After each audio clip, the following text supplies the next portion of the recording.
Today, as Speak Up, we are at Brocade Gen 8 customer events, and we are going to talk about AI workloads. In AI era, the infrastructure is no longer about speed. It's about high performance, low latency, and strong security.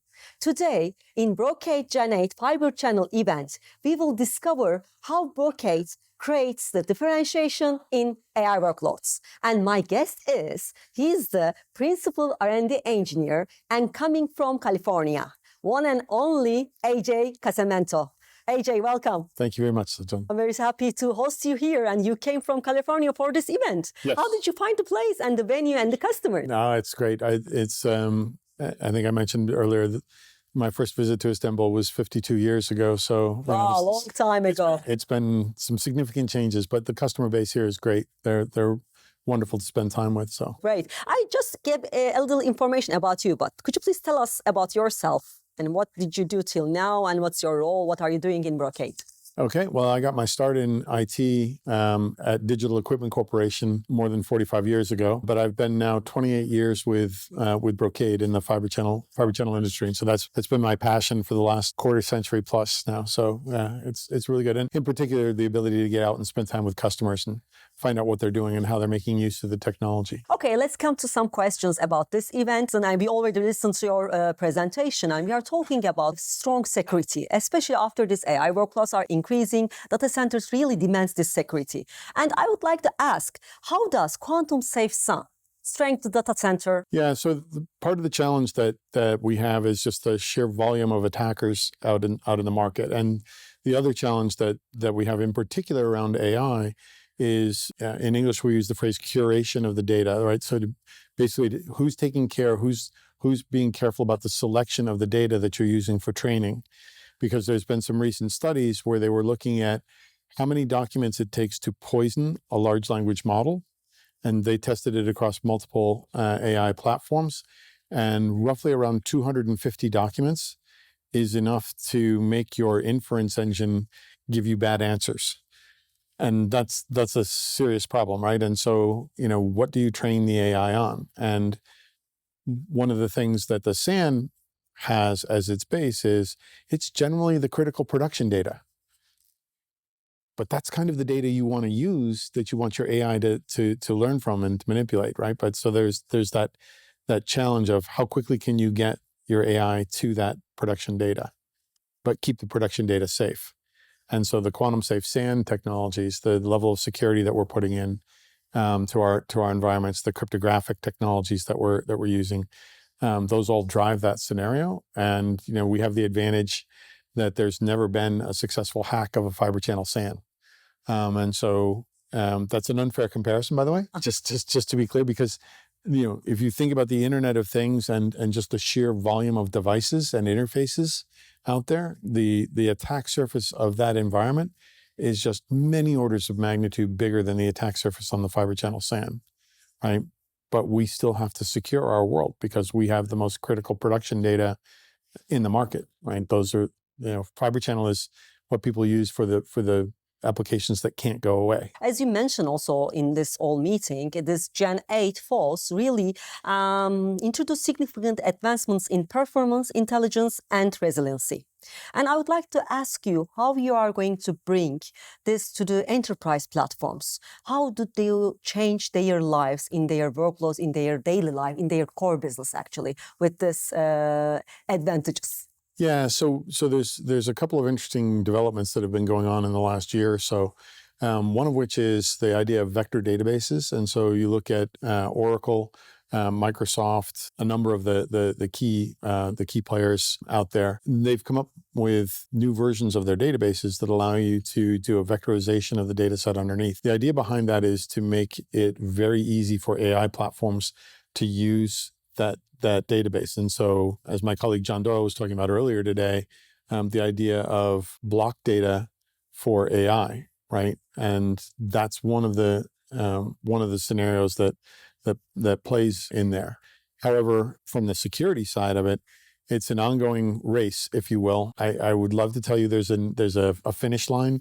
Sadly, there isn't. We're in this, for the foreseeable future. And there will be continuing increases in cryptographic technology, continuing increases in things like key size and so on, but also changes in the way that we look at the environments. And so changes in the way that we design the software, trying to keep it more restricted so that it's far harder to hack that environment, continuing to harden the operating systems and reduce that attack surface, continuing to put functionality into our hardware that keeps it from being hacked, right? Or poses such a severe problem that people won't be able to get into it easily. Yeah, thank you for the clarification. Yeah. And also, what sets Broadcom apart in the fiber channel management, especially for the mission critical systems, especially for banking, telecom, healthcare? Yeah. So, and this goes a little bit back into my history, because when I was working for Digital, Intel, and Xerox corporations wrote the first specification for Ethernet. So that was a lot of years ago. But the point was that when you look at the most common protocol used in Ethernet, which is TCP/IP, what you see is a protocol that was written to provide reliable delivery of data in an unreliable network. And it does an awesome job of that. It is why you and I can walk about with our mobile phones, and even when the cell phone signal isn't that great or the Wi-Fi isn't that great, the applications still work, right? So it does exactly what it's supposed to do. What it was never written for was lossless, low latency, deterministic delivery of storage traffic internal to a data center at scale and performance with security, right? Two completely different design goals. And so there's a reason why, if you look at 95, 97% of the Global 2000, for the absolute mission critical, business critical systems, they use Fibre Channel. They don't use it for everything. There's a lot of technologies in use, and they have their use cases. But for the stuff that absolutely can't go away, it's, I'll get the question, but the hyperscaler people, the cloud people, they don't use Fibre Channel. So I can't talk about names because that's not you have to get permission from the customer to talk about their environment. But, one of the largest retailers on the planet does use Fibre Channel, but for their core payment systems, not for the cloud that they provide, not for the web servers that show you all the latest things you can purchase, through their website, but for the back-end payment systems, it's Fibre Channel. The major banks, the major stock exchanges, healthcare, government, major sections of the European Commission and so on, they make use of Fibre Channel for the things that absolutely can't go away. The things that you and I can't really do without. A simple example, I don't know how much cash you carry on you. I don't carry much cash on me. If the tap and pay systems go away, right? If I can't use my mobile phone to just tap and pay, I'm in serious trouble. Everything will be stopped. Actually, it's so important. Exactly. And similarly for things like healthcare, that's another one. And unfortunately, the bad guys, the hackers, the ransomware people, those are the systems they target. Down to a recent scenario or a situation that came up. It's a small village outside of Boston, Massachusetts, about 11,000 people. And they got notified by the US government that hackers had gotten into the water treatment plant.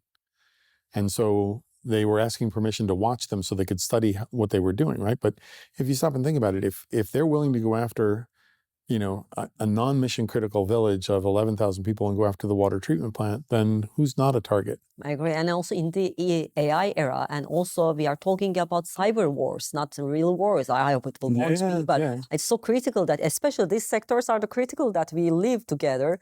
Otherwise, there will be a big harm. It's an amazing thing, right? Because people look at it and it's, AI is gonna provide us. AI has amazing potential, right? The idea of being able to read my DNA completely and then make custom medications just for the person, that's phenomenal, right? And so yes, you can use AI to discover weaknesses in an application or a software so they can be fixed before they can be exploited, but you can also use the AI, right, to find the weaknesses, to exploit them before they can be fixed. It only matters who's behind the keyboard. And as you said in the beginning, you came here 52 years ago to Istanbul. Could you please tell us about why Turkish market is important for Brocade and what are you going to plan to do in this market? So one of the things that I'm not sure that much of the world realizes is the history of Turkey and Istanbul in particular, and the fact that it's been a crossroads between Europe and Asia for thousands of years, literally, right? That's not even an exaggeration. And so one of the things that's also true there is there's networking environments that go across that, right?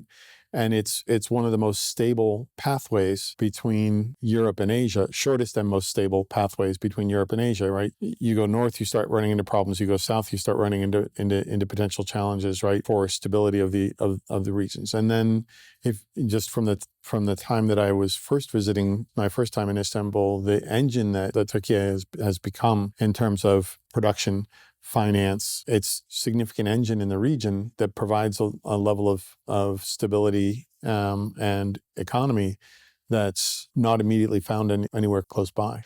So it's become very critical for us. And, we spend a lot of time with the financial industry here, with all of the banks, but it's broader than that.